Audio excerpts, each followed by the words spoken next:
Hello, what's up mga Safe Zone? Papunta tayo ngayon sa Paraiso Resort. Dito pa rin sa San Narciso, Zambales. Wow! Ang ganda ng view, ano? Yan yung dike.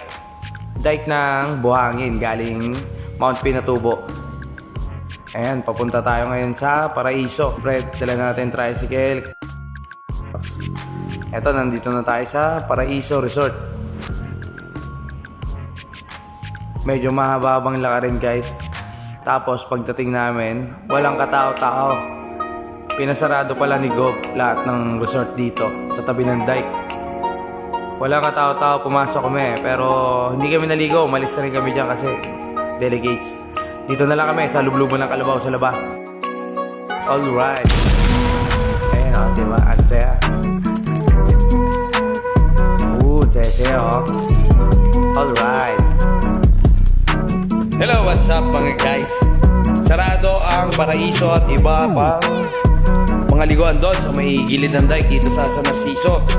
Yung sarado ni Gob. Meron nang bukas dito, dalawa, pero alanganin na yung oras eh. Dito na lang kami naligo sa paliguan ng Kalabaw. Sa dike. Irrigation. Susupply ng tubig sa mga palayan. Pero safe pare. Safe dito. Dito lang yan. Ayun yung dike. O, diba? O, diba? Alright. Sayang yung 300 sa cottage eh. Ito, walang cottage.